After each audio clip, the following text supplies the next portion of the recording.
At the exact moment Jesus cried, "It is finished," a second battle was already raging, not in Rome, not on earth, but in the heavens. Two figures emerged behind the veil of reality, ancient, radiant, terrifying, and Lucifer, the Prince of Darkness, did not see them coming. He thought the cross was his victory. He didn't know it was an ambush. What if the crucifixion wasn't just a physical event, but a cosmic trap? What did Michael and Uriel do at Calvary that has been erased from most church teachings? Why do ancient texts mention the chalice carried by Uriel, but not the Bible? Why did Lucifer flee? Not when Jesus died, but when two beings appeared in silence. Why does Ethiopian tradition claim the blood of Christ was carried across dimensions? What secret assignment were Michael and Uriel given at the exact moment of Eltor? And why has this mystery remained hidden until now? Welcome to Mysteries of Zion, where we uncover the secrets buried beneath centuries of tradition. If you're hungry for hidden truth and unfiltered revelation, subscribe. Before this truth is buried again, it began not on the ground but in the skies.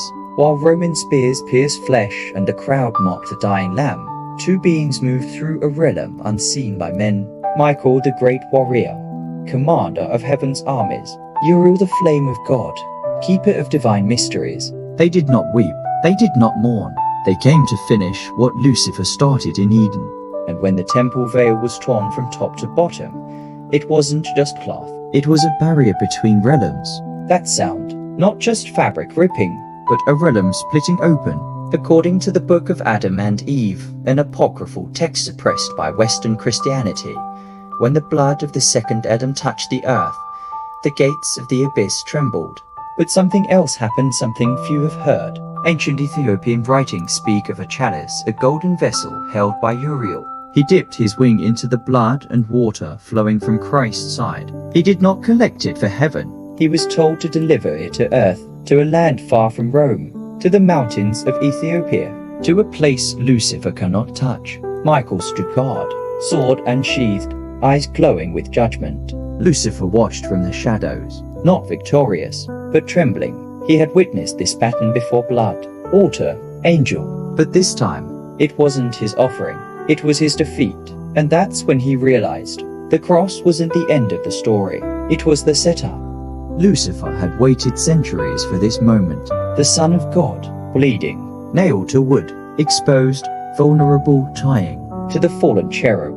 It looked like victory, but as the sky turned black, he realized something was terribly wrong. Michael and Uriel were not there to mourn the sun. They were there to fulfill a prophecy he had missed. And in that moment, Lucifer wasn't the predator, he was the prey. What did they come for? Not the body, not the crown of thorns. They came for the blood. In the Apocalypse of Peter, a text buried beneath the sands of early Christianity, there are fragments that speak of the holy watchers who guarded the lifeblood of the Lamb. It names no names, but early Coptic commentaries point directly to Michael and Uriel. Uriel is known in ancient texts as the angel of the presence. He's not just a messenger, he's the custodian of sacred mysteries. He guarded Eden after the fall. He revealed the end times to Enoch. And now, he stood beneath the cross. He wasn't sent to comfort, he was sent to collect, with a golden chalice etched in languages lost to man. He caught the mixture of blood and water that flowed from Christ's pierced side. But here's the mystery the Bible never reveals. He did not ascend with it to heaven, he descended into the earth. Some say the chalice was taken to Archangel, where 12 churches appeared not built, but manifested. Others claim it was hidden in a cave where no demonic presence can enter. What was in that blood that Lucifer feared? It wasn't just redemption, it was legal ownership. The moment that blood touched the earth, the deed was transferred. Lucifer no longer had dominion, and Michael, the enforcer of divine justice, was there to make sure he didn't interfere in a realm unseen by man. Michael looked directly at Lucifer and spoke, "Your kingdom ends here." Lucifer, once the most radiant of them all, took a step back, not because of the blood, but because of what came with it. The flame of God, the sword of justice, the final decree. What was poured out at Calvary was not just a sacrifice, it was a seal. What Uriel carried was not just evidence, it was a warrant. And what Michael did was not just defense, it was execution. Why has this never been taught? Why do churches speak of redemption, but never of the celestial conflict that sealed it? What happened between those angels and the fallen one wasn't written in the Gospels. It was witnessed in the Spirit, and someone has kept it quiet. There are places in Scripture where heaven opens at Christ's baptism, on the Mount of Transfiguration, and at the cross. But not all who stood beneath the cross that day saw what truly happened. They saw a dying man. They saw a weeping mother. They saw thunder. They saw darkness. But they did not see the veil too in both temple and time. They did not see the two angels who descended silent, glowing unstoppable. According to fragments found in the Book of the Bee, an ancient Syriac text, Michael descended with heaven's scroll, a divine legal document bearing the end of Lucifer's dominion over mankind. And Uriel, he was not just the collector of blood, he was the witness of divine transfer. That moment when Jesus said, "It is finished," Uriel was positioned at the right side of the cross, a flame hovering over his head, his face like burning bronze. The blood touched the ground, and Uriel whispered ancient words in a language forgotten since Babel. And then it happened. The scroll in Michael's hand ignited. This wasn't a scroll of prophecy. This was a scroll of eviction. It contained the names of every dominion, principality, and power that had ruled since Eden's fall, and written in fire at the bottom was Lucifer's own name crossed out, not in ink, but in the blood of the Lamb. Lucifer didn't expect this. He thought he had orchestrated the cross. He believed the betrayal, the trial, the nails, all of it was his design. He even stirred the crowd to chant, "Crucify him." But what if he was walking into his own execution trap? What if the cross was never about pain, but about legal transfer of spiritual authority? What if Michael and Uriel were the heavenly witnesses required to ratify the covenant? And what if the entire earth-shaking event wasn't just for redemption, but for overthrow? The Book of Enoch, specifically chapter 20, describes Uriel as the angel who watches over the world and over Tartarus. Why Tartarus? Because on the day of the crucifixion, what was happening on the surface was not all that was happening below. Michael stood on earth. Uriel stood at the cross. But something opened beneath them. While blood was being poured above, a gate was being unlocked below. And as Jesus gave up his spirit, he did not ascend. He descended to a place where even demons fear to whisper, to a place Lucifer thought was safe. But Michael and Uriel had already paved the way. He descended, not into rest, but into confrontation. The Son of God, now emptied of breath, stepped into a realm darker than night, a prison built for angels, a furnace of screams, a vault beneath the earth where time stands still. It was not hell, it was Sheol, the place of shadows, the waiting room of the dead. But he did not come alone. Moments before his spirit departed, Michael stood at the mouth of the abyss, not to enter but to challenge its keeper. He drew his sword not to strike, but to declare, "The heir of heaven is coming. Open the gates, or be shattered." And in that moment, the gates of Sheol began to shake. Uriel, still on Golgotha, lifted the chalice toward the torn heavens. The blood inside, now glowing with divine fire, began to swirl as if stirred by a wind that came from nowhere. He whispered the names of ancient patriarchs: Adam, Abel, Noah, Abraham, David, and in the chambers of Sheol, souls that had waited for millennia awoke. This was not just redemption, it was rescue.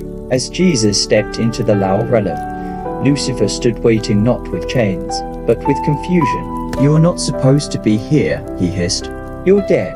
But the Son looked at him not with hatred, but with authority. "I was slain from the foundation of the world." And then, the keys, clutched in Lucifer's grip for ages, were torn from him. Not by force, but by legal right. Because above, Michael had sealed the scroll. Uriel had poured the blood. The veil had been torn. The curse had been lifted. Lucifer's dominion was no longer recognized in the court of heaven. The earth shook again, not from crucifixion, but from Exodus. The graves opened, the tombs cracked, and the righteous dead began to rise, walking the streets of Jerusalem as witnesses of something far bigger than resurrection. They were evidence of a spiritual jailbreak. Why did this happen in silence? Why did the Gospels mention the veil tearing? but not the war that tore it. Why do only a handful of ancient texts hint at Michael's scroll or Uriel's flame? What else was buried alongside truth, and why does it seem like Lucifer wasn't just surprised but set up? The cross wasn't just about blood, it was about authority. It was the beginning of a return, and somewhere deep in the earth, Lucifer realized he had been outplayed, not by one, but by three: the sun, the flame, and the sword.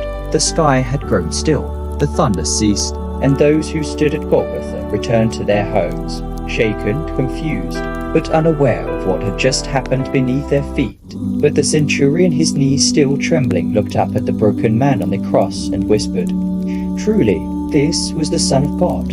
He didn't know it, but he had just witnessed the fallout of a celestial ambush. As the final seal was enacted, Michael descended once more. This time, he came to the Temple Mount not to war, but to watch. There, the veil that separated God from man, thick as a man's palm, lay torn from top to bottom. A divide once protected by cherubim and fire, now laid open. Michael sheathed his sword. His duty was done. Access had been granted, not to angels, but to men. Uriel, the flame of God, lifted the last drop of Christ's blood into the heavenly realms. And in the unseen court, a verdict was read. Paid in full, Lucifer, once the accuser, was silenced, not by chains, but by evidence. The blood had spoken, and heaven would no longer entertain the voice of the liar. But now comes the greatest mystery of all, because this was never just about Jesus, Michael, or Uriel. It was about you. You, who were once bound in spiritual death, were included in that jailbreak. You, whose sins made you a prisoner, were written into the scroll. You were hidden in that moment. You were on his mind. That cross was not just a sacrifice. It was a cosmic courtroom, a battlefield, a prison break, a revolution, and you were the treasure he came to reclaim. What if everything we've called symbolic was actually more literal than we imagined? What if angels did walk among men that day? What if the darkness wasn't just an eclipse, but a veil over a spiritual war? What if Lucifer's greatest defeat wasn't the resurrection, but the moment he lost legal ground forever? And what if the same Michael who warred at the cross still wars for you today? Friend, you are not forgotten in this story. You were written into its mystery, named in the scroll, covered by the blood. So the next time darkness whispers that you are unworthy, remember this. Lucifer wasn't just cast down. He was embarrassed by 2 angels and 1 king. And heaven is still watching to see if you'll step into the freedom that was purchased that day. Welcome to Mysteries of Zion. If this stirred your spirit, don't just watch in silence. Leave a comment below. I was part of the mystery. Subscribe. And join us every week as we uncover what religion tried to bury, but heaven is now revealing.